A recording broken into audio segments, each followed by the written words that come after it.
16ஆம் நூற்றாண்டில் ஏற்பட்ட மிக முக்கியமான வானியல் முன்னேற்றங்கள் என்னென்னன்றத பார்க்கலாம். 16ஆம் நூற்றாண்டு வரைக்கும் பிரபஞ்சத்துடைய மையத்தில் பூமி அமைஞ்சிருக்கு. சூரியன் உட்பட அனைத்து வானுடல்களும் பூமியை சுற்றி வருதுன்ற ஜியோசென்ட்ரிக் மாடல் தான் ஏற்றுக்கொள்ளப்பட்டு வந்திருந்தது. குறிப்பாக கிமு 4ஆம் நூற்றாண்டில் அரிஸ்டாட்டில்ன்ற பண்டைய கிரேக்க தத்துவவியலாளர் இந்த கருத்தை முன்மொழிஞ்சிருந்தாங்க. பிறகு கிபி 2ஆம் நூற்றாண்டில் கிளாடியஸ் டாலமி அப்படின்ற ஒரு கிரேக்கோ ரோமன் மேத்தமெட்டிஷியன் அந்த கருத்துக்கு வடிவம் கொடுத்தாங்க. அதுதான் புவி மைய மாதிரி, ஜியோசென்ட்ரிக் மாடல் அப்படின்றது. அந்த கருத்துக்கு கிளாடியஸ் டாலமி வடிவம் கொடுத்தனால அது டாலமேக் மாடல் அப்படின்னும் டாலமேக் சிஸ்டம் அப்படின்னும் அழைக்கப்படும். மேலும் அது ஜியோசென்ட்ரிக் சிஸ்டம் அப்படின்னு கூட அழைக்கப்படும். இது மத நம்பிக்கைகளுக்கு ஏற்ற மாதிரியே இருந்தது. இதனாலேயே இந்த கருத்தானது அப்போதிருந்தே அடுத்த பல நூற்றாண்டுகள் தொடர்ச்சியாக ஏற்றுக்கொள்ளப்பட்டு வந்திருந்தது. இந்த நிலையில தான் 1473ஆம் ஆண்டு பிறந்து 1543ஆம் ஆண்டு இறந்த நிக்கோலஸ் கோப்பர்னிக்கஸ் என்ற போலாண்டை சேர்ந்த ஒரு வானியலாளர் த ரெவல்யூஷனைபஸ் ஆர்பியம் கொலஸ்டியம் அப்படின்ற ஒரு புக்கை லட்டின் லாங்குவேஜில் எழுதி வெளியிட்டாங்க. On the revolutions of the heavenly spheres அப்படின்றது தான் அதனுடைய இங்கிலீஷ் டைட்டில். அதில் நிக்கோலஸ் கோப்பர்னிக்கஸ் சூரியன் தான் மையத்தில் அமைஞ்சிருக்கு, பூமி உட்பட அனைத்து கோள்களும் சூரியனை சுற்றி வருது அப்படின்ற ஹீலியோசென்ட்ரிக் மாடல், சூரிய மைய மாதிரியை முன்மொழிஞ்சிருந்தாங்க.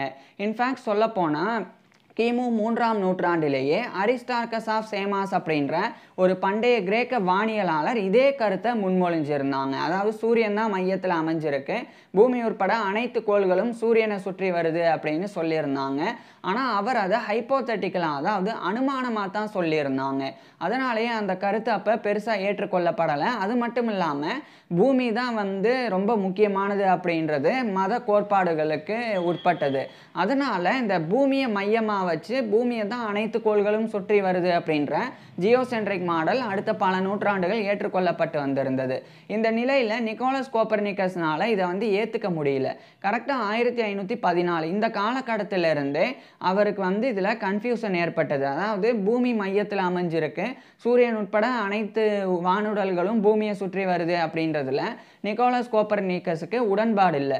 ஏன்னா அவர் நிறைய மேத்தமெட்டிக்கல் கால்குலேஷன்ஸ், அஸ்ட்ரானாமிக்கல் அப்சர்வேஷன்ஸ்லாம் பண்ணி பார்க்கும்போது பூமி அப்படியே நிற்கிற மாதிரி அவருக்கு தோணலை. உதாரணமாக இப்போ செவ்வாய் கிரகம் இருக்குது, அது இந்த ஒரு இடத்துல குறிப்பிட்ட இடத்துல இருக்கும் அல்லது இந்த ஒரு இடத்துல இருக்கும் அப்படின்னு இருக்குன்னா அது உண்மையிலேயே அது அந்த இடத்துல தான் இருக்கா அப்படின்னு நிக்கோலஸ் கோப்பர்னிக்கஸ் பார்க்கும்போது அது அந்த இடத்துல இல்லாமல் அது மாறுபட்டு இருந்தது.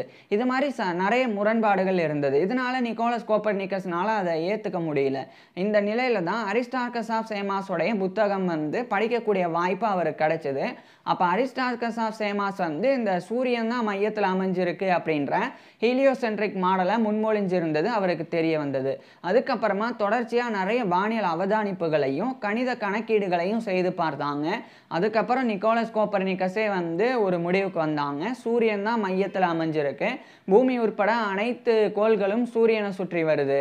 அது அப்படி இருந்தால் மட்டும்தான் இந்த மேத்தமெட்டிக்கல் கால்குலேஷன்ஸுக்கும் அஸ்ட்ரானாமிக்கல் அப்சர்வேஷன்ஸுக்கும் ஏற்ற மாதிரி இருக்குது அப்படின்றத நிக்கோலஸ் கோப்பர்னிக்கஸ் உறுதிப்படுத்தினாங்க. ஆனால் அப்போ அதை தெரிவிக்கிறது அவ்வளோ சாதாரணமான விஷயம் கிடையாது. ஏன்னா அப்போவே இவர் அதை தெரிவித்தார் அப்படின்னா அது மிகப்பெரிய அளவில் எதிர்ப்பு இருக்கும், மத முரண்பாடு இருக்கும். அதனால் மதத்தில் இருக்கக்கூடியவங்கனால இவருக்கு ஆபத்தும் இருக்கும். இதனால் இதை பெருசாக அவர் அப்போ வெளிப்படுத்த முடியல. பிறகு 1543ஆம் ஆண்டு தான் நான் சொன்ன அந்த த ரெவல்யூஷனைபஸ் ஆர்பியம் கொலஸ்டியம் அப்படின்ற புக்கை இவர் வெளியிட்டாங்க. ஆனால் இதில் உண்மை என்னன்னா அந்த 1543ஆம் ஆண்டு நிக்கோலஸ் கோப்பர்னிக்கஸ் இறந்து போயிட்டாங்க. அவர் இறந்த பிறகோ அல்லது இறக்குறதுக்கு கொஞ்சம் நாளைக்கு முன்னாடியோ தான் இந்த ஒரு புத்தகமானது வெளியிடப்பட்டது. ஆனால் இந்த புத்தகம் வெளியிடப்பட்டவுடனே பெரிய சர்ச்சையெல்லாம் கிளம்பிச்சு. சில பேர் கோப்பர்னிக்கஸ் சொல்கிறது தான் சரி அப்படின்னு சொல்லி வாதிட தொடங்கினாங்க. ஆனால் அவங்களுக்கு தண்டனைகளும் வழங்கப்பட்டது. அதனாலேயே அந்த ஹீலியோசென்ட்ரிக் மாடல் அப்படின்றது அப்படியே அமுக்கப்பட்டது. அது பெருசாக வெளியே வராமல் இருக்கப்பட்டது. இந்த நிலையில தான் இவர் இறந்த 3 ஆண்டுகளுக்கு பிறகு 1546ஆம் ஆண்டு டைகோ பிராய் அப்படின்ற ஒரு டேனிஷ் அஸ்ட்ரானமர் பிறந்தாங்க. அவர் 1601ஆம் ஆண்டே இறந்தவர். ஸோ அந்த டைகோ பிராய் வளர்ந்து நிறைய வானியல் அவதானிப்புகளை செய்து வந்தாங்க. குறிப்பாக சொல்லப்போனால் அந்த காலகட்டத்திலெல்லாம் டெலஸ்கோப் தொலைநோக்கிலாம் கண்டுபிடிக்கப்படலை. அதனால வெறும் கண்ணால் மட்டும்தான் வானியலாளர்கள் வானத்தை அவதானிப்பாங்க. ஸோ அந்த மாதிரி தான் டைக்கோ பிராயும் தினந்தோறும் வந்து ஏதாவது ஒரு பெரிய கட்டிடத்து மேலே நின்று வானத்தை வந்து அவதானித்து வானம் சார்ந்த விஷயங்கள், வானத்தில் அவர் பார்க்கக்கூடிய விஷயங்களை வரைபடமாகவும் வரைகிறது, அதே மாதிரி சில குறிப்புகளை எழுதியும் வைக்கிறது. அந்த மாதிரி டைக்கோ பிராய் வந்து செய்து வந்தாங்க. இதில் ஒரே ஒரு விஷயம், அரிஸ்டார்கஸ் ஆஃப் சேமாஸ் கிமு 3ஆம் நூற்றாண்டிலேயே ஹீலியோசென்ட்ரிக் மாடலை ப்ரப்போஸ் பண்ணியிருந்தாலும் ஏன் நிக்கோலஸ் கோப்பர்னிக்கஸ் சொன்ன பிறகு அது சர்ச்சையாச்சு அப்படின்னா, அரிஸ்டார்கஸ் ஆஃப் சேமாஸ் சொல்லும்போது பெருசாக அந்த மதம் உருவாகலை. அது மட்டும் இல்லாமல் அரிஸ்டார்கஸ் ஆஃப் சேமாஸ் வந்து அதை ஹைப்போதட்டிக்கலாக தான் சொல்லியிருந்தாங்க. ஆனால் நிக்கோலஸ் கோப்பர்னிக்கஸ் வந்து அஸ்ட்ரோனாமிக்கல் அப்சர்வேஷன்ஸ் மூலமாகவும் மேத்தமேட்டிக்கல் கால்குலேஷன்ஸ் மூலமாகவும் அதை கன்ஃபார்ம் பண்ணியிருந்தாங்க. அதனாலே நிக்கோலஸ் கோப்பர்னிக்கஸ் வந்து ஃபாதர் ஆஃப் மாடர்ன் அஸ்ட்ரானமி, நவீன வானியலின் தந்தை அப்படின்னு போற்றப்படுறாங்க. ஸோ இது ஒரு பக்கம் இருக்க, டைக்கோ பிராய் வந்து தொடர்ச்சியாக அந்த வானத்தை அவதானித்து வந்தாங்க. இந்த டைக்கோ பிராய் தான் வந்து கிரேட்டஸ்ட் ப்ரீ டெலஸ்கோபிக் அஸ்ட்ரானமர் அப்படின்னு அழைக்கப்படுவாங்க. அதாவது இந்த டெலஸ்கோப் கண்டுபிடிக்கப்படுறதுக்கு முன்னாடி இருந்த தலை சிறந்த வானியலாளர் டைக்கோ பிராய் தான் அப்படின்னு இவர் வந்து போற்றப்படுவாங்க. ஸோ அப்பேற்பட்ட இவர் வந்து அரிஸ்டாட்டிலியன் கருத்தை தான் ஏற்றுக்கிட்டாங்க. அதாவது ஜியோசென்ட்ரிக் மாடலை தான் ஏற்றுக்கிட்டு வந்தாங்க. ஏன்னா டைக்கோ பிராயும் வந்து தீவிர மத நம்பிக்கை கொண்டவர். ஸோ அதனால டைக்கோ பிராயை பொறுத்த வரைக்கும் பூமி தான் மையத்தில் அமைஞ்சிருக்கு அப்படின்றது அவருடைய கருத்து. ஆனால் அதே சமயம் ஹீலியோசென்ட்ரிக் மாடல் பற்றி நிக்கோலஸ் கோப்பர்னிக்கஸ், அரிஸ்டார்கஸ் சொன்னதெல்லாம் கூட இவருக்கு டைக்கோ பிராய்க்கு தெரிஞ்சிருந்தது. இருந்த போதிலும் அவர் வந்து ஜியோசென்ட்ரிக் மாடலை தான் ஆதரித்து வந்தாங்க. இந்த நிலையில தான் இவருடைய நிலைப்பாடிலிருந்து இவரே மாற வேண்டிய சூழ்நிலை 1572ஆம் ஆண்டு ஏற்பட்டது. ஏன்னா அந்த 1572ஆம் ஆண்டுன்றது வரலாற்றில், குறிப்பாக வானியல் வரலாற்றில் மிக முக்கியமான ஒரு ஆண்டு. அந்த 1572ஆம் ஆண்டு தான் ஒரு சூப்பர் நோவா எக்ஸ்ப்ளோஷனை அவர் பார்த்தாங்க. இப்போ சூப்பர் நோவா அப்படின்னா என்னன்னா, ஒரு நட்சத்திரம் இருக்குன்னா அந்த நட்சத்திரத்தினுடைய வாழ்நாள், அந்த லைஃப் வந்து முடியும் போது அந்த நட்சத்திரம் மிக பெருசாக வந்து வெடித்து செதறி தான் அது வந்து அதனுடைய வாழ்க்கையை வந்து அதனுடைய லைஃப் வந்து எண்ட் ஆகும். ஸோ அதை வந்து நம்ம வெறும் கண்ணாலேயே பார்க்க முடியும். மேலும் அது ரொம்ப பிரகாசமாக இருக்கும். மற்ற நட்சத்திரங்களை விட அது வெடிக்கும் போது பயங்கர, அந்த சூப்பர் நோவா அப்படின்றது பயங்கர பிரகாசமாக இருக்கும். எந்த அளவுக்கு அப்படின்னா, சில சூப்பர் நோவாலாம் நிலாவை விட ரொம்ப ரொம்ப ரொம்ப பிரைட்டாக தெரிஞ்சது அப்படின்றது கருத்து. உதாரணமாக சொல்லப்போனால் 185ஆம் ஆண்டு, 393ஆம் ஆண்டு, 1006ஆம் ஆண்டு, 1054ஆம் ஆண்டு, 1181ஆம் ஆண்டு, இந்த ஆண்டுகள்லாம் சூப்பர் நோவா பற்றின விஷயங்களை நிறைய மக்கள், மனிதர்கள் வந்து குறிப்பாக வானியலாளர்கள் குறிப்பாக எழுதி வச்சுருந்தாங்க. இந்த மாதிரி ஒரு விஷயத்தை பார்த்தோம், ஆனால் அது அவங்க சூப்பர் நோவா அப்படின்னு சொல்லலை, அது எதனால் நடக்குது அப்படின்னு சொல்லலை, ஆனால் ரொம்ப வெளிச்சமாக வானத்தில் ஒன்று பார்த்தோம் அப்படின்னு மட்டும் எழுதி வச்சுருந்தாங்க. இது வந்து டைக்கோ பிராய் வந்து கேள்விப்பட்டிருந்தாங்க. ஏன்னா கடைசியாக சூப்பர் நோவா அப்படின்றது 1181 நடந்திருந்தது. ஆனால் அப்படி இருக்கும்போது கிட்டத்தட்ட 400 ஆண்டுகளுக்கு பிறகு 1572ஆம் ஆண்டு டைக்கோ பிராயை வானத்தை பார்க்கும்போது அந்த ஒரு மிகப்பெரிய வெளிச்சத்தை பார்த்தாங்க. அதை டைக்கோ பிராய் சொல்கிறது வந்து வீனஸை விட, வெள்ளிக்கோளை விட அது பிரகாசமாக இருந்தது. சில நேரங்களில் அந்த சூப்பர்னோவா எக்ஸ்ப்ளோஷன் அப்படின்றது ஒரு சில நாட்கள்ல இருந்து சில வாரங்கள் வரைக்கும் கூட நீடிக்கும், அது தெரிகிறது. அப்படி இருக்கும்போது பகல் நேரத்தில் கூட அந்த ஒரு வெளிச்சம், அது வெடிச்சு செதறினா அந்த வெளிச்சம் வந்து தெரிஞ்சிட்டே இருந்ததா டைக்கோ பிராய் வந்து குறிப்பிட்டிருக்கிறாங்க.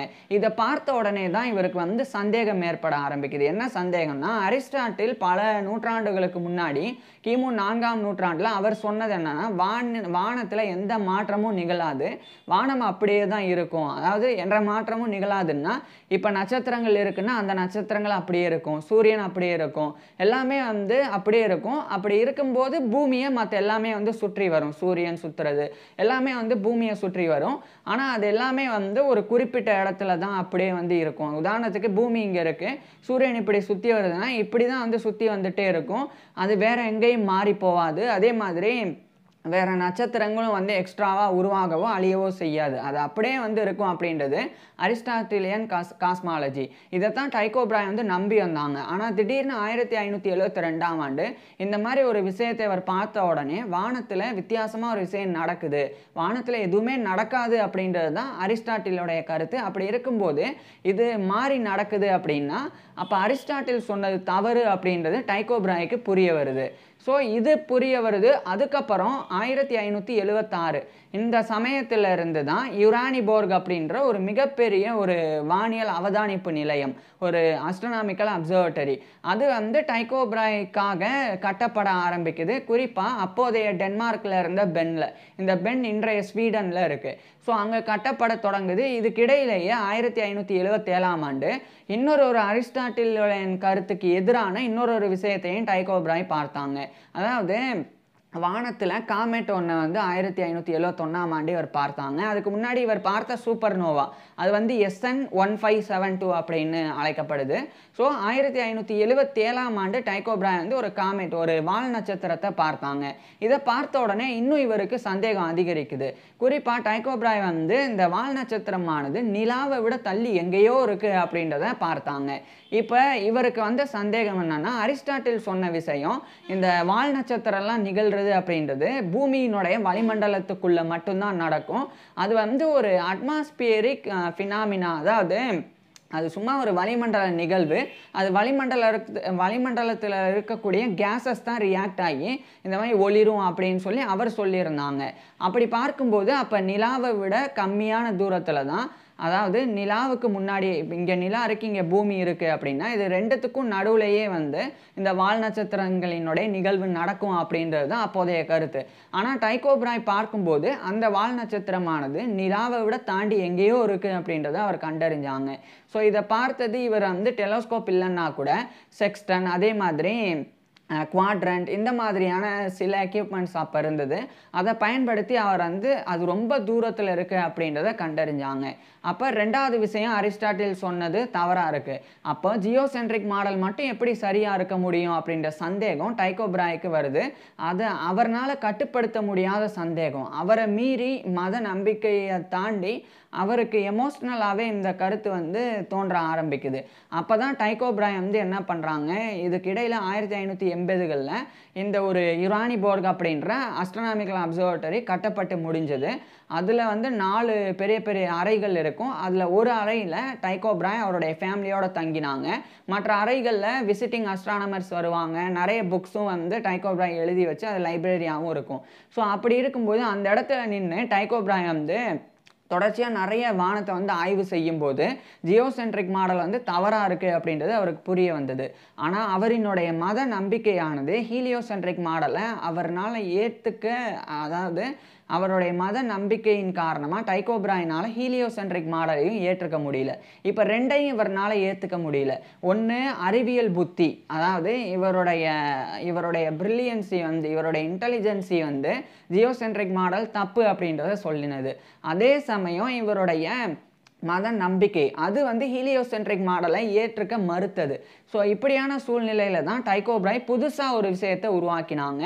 அதுதான் ஜியோ ஹீலியோசென்ட்ரிசம் அப்படின்றது. இது ரொம்ப இன்ட்ரெஸ்டிங்காக இருக்கும். அதாவது மற்ற எல்லா கோள்களும், குறிப்பாக அந்த காலகட்டத்தில் சனிக்கோள் வரைக்கும் மட்டும்தான் கண்டறியப்பட்டிருந்தது.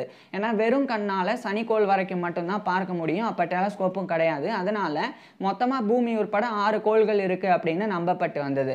அப்படி இருக்கும்போது பூமியை தவிர மிச்ச அனைத்துமே, அதாவது இந்த Mercury, Venus, Mars, Jupiter, Saturn அப்படின்னு இந்த 5 கோள்களும் சூரியனை சுற்றி வருது. ஆனால் சூரியனும் சந்திரனும் பூமியை சுற்றி வருது அப்படின்னு ஜியோ ஹீலியோசென்ட்ரிசத்தை இவர் வந்து முன்மொழிஞ்சாங்க. ஏன்னா இவரால் ரெண்டையுமே ஏற்றுக்க முடியல அப்படின்றனால. இதுக்கப்புறம் தொடர்ச்சியாக டைக்கோ பிராய் வந்து நிறைய பிளானட்ஸ், அதாவது கோள்கள், அதேமாதிரி நட்சத்திரங்கள், அவைகளினுடைய பொசிஷன்ஸை வந்து இவர் வந்து எழுதி வச்சாங்க. ரொம்ப துல்லியமாக எழுதி வச்சாங்க. உதாரணமாக இப்போ வந்து மார்ஸ் வந்து இந்த இடத்துல இந்த ஒரு குறிப்பிட்ட நாளில் குறிப்பிட்ட நேரத்தில் இங்கே இருக்கும் அப்படின்னா அது கரெக்டாக அந்த குறிப்பிட்ட நாளில் அந்த குறிப்பிட்ட நேரத்தில் அங்கே தான் இருக்கும். அந்த மாதிரி டைக்கோ பிராய் வந்து அந்த ஒரு விஷயத்தை வந்து அவ்வளோ துல்லியமாக வந்து எழுதி வச்சுருந்தாங்க. இதுக்கப்புறம் 1597ஆம் ஆண்டு அந்த ஒரு யுரானிபோர்க் அப்படின்ற அப்சர்வேட்டரியை விட்டு அவர் வெளியேறினாங்க. 1600ஆம் ஆண்டு யோஹானஸ் கெப்லர் அப்படின்ற ஒரு ஜெர்மன் அஸ்ட்ரானமர் அவருடைய அசிஸ்டண்டாக வந்து ஜாயின் பண்ணாங்க. அடுத்து 1601ஆம் ஆண்டு டைக்கோ பிராய் இறந்து போனாங்க. அவர் இறந்து போன பிறகு அவருடைய டேட்டாஸ் எல்லாம் வச்சுட்டு யோஹானஸ் கெப்லர் வந்து ஒரு விஷயத்தை உறுதி செஞ்சாங்க. இப்போ ஒரு விஷயம், அதாவது இவர் ஜியோசென்ட்ரிக் மாடலையும் ஏற்றுக்கலை, ஹீலியோசென்ட்ரிக் மாடலையும் ஏற்றுக்கலை. ஜியோசென்ட்ரிக் மாடல் ஏற்றுக்காததுக்கு காரணம் அவர் வந்து வானத்தை ஆய்வு செஞ்சு பார்க்கும்போது ஜியோசென்ட்ரிக் பூமி மையத்தில் அமைஞ்சிருக்க மாதிரி அவருக்கு தோணலை. அதனால ஆனால் ஹீலியோசென்ட்ரிக் மாடலை இவர் ஏற்றுக்காததுக்கு இன்னொரு காரணமும் இருக்குது. என்னென்னா, நிக்கோலஸ் கோப்பர்னிக்கஸ் என்னதான் சூரியன் மையத்தில் அமைஞ்சிருக்கு, பூமி உட்பட அனைத்து கோள்களும் சூரியனை சுற்றி வருது அப்படின்னு சொல்லியிருந்தாலும் அவர் ஒரு தவறு செஞ்சுருந்தாங்க. என்னென்னா, சூரியனை அனைத்து கோள்களும் சரியான வட்டப்பாதையில் சர்க்குலர் ஆர்பிட்ஸில் சுற்றி வருது அப்படின்னு சொல்லியிருந்தாங்க. இது தப்பு. ஏன்னா சூரியனை அனைத்து கோள்களும் நீள்வட்ட பாதையில் சுற்றி வருது. அதனால தான் டைக்கோ பிரைனால் ஹீலியோசென்ட்ரிக் மாடலையும் ஏற்றுக்க முடியல. ஏன்னா அந்த கணித கணக்கீடுகளை வச்சு பார்க்கும்போது கரெக்டாக அது சூரியனை வட்டப்பாதையில் சுற்றி வர்ற மாதிரி இருந்தது அப்படின்னா மத நம்பிக்கைக்கு அப்பாற்பட்டு டைக்கோ பிரைன் வந்து ஹீலியோசென்ட்ரிக் மாடலை ஏற்றுக்கிட்டு இருந்திருப்பாங்க. ஆனால் அது வட்டப்பாதையில் அந்த கணித ரீதியான விஷயங்களை அமைச்சு பார்க்கும்போது அது சரியாக பொருந்தலை.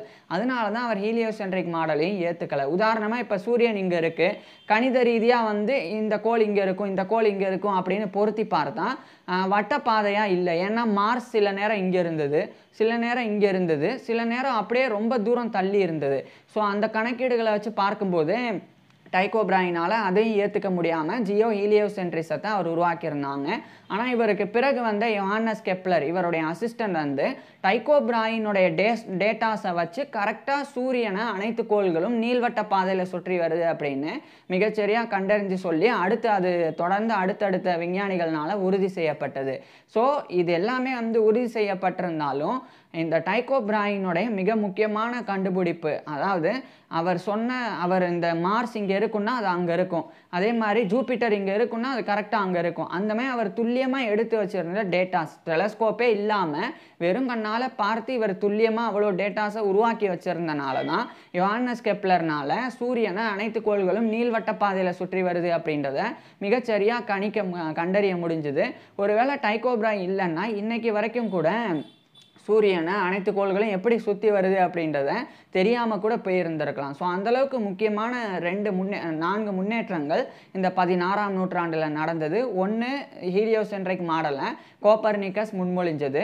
அடுத்து டைக்கோ பிரைன் வந்து அந்த சூப்பர் நோவா எக்ஸ்ப்ளோஷன் பார்த்தது, காமிட்டை பார்த்தது, அதுக்கப்புறம் வந்து இந்த டேட்டாஸை உருவாக்கினது. ஸோ இதெல்லாம் தான் வந்து நவீன வானியலின் ஒரு தொடக்கம் அப்படின்னே சொல்லலாம். ஏன்னா இதுக்கு முன்னாடி வரைக்கும் வானியலில் பெருசாக 15ஆம் நூற்றாண்டு வரைக்கும் எந்த விதமான முன்னேற்றங்களும் நடக்கலை. 16ஆம் நூற்றாண்டில் தான் இந்த முன்னேற்றங்கள்லாம் நடக்க தொடங்கினது.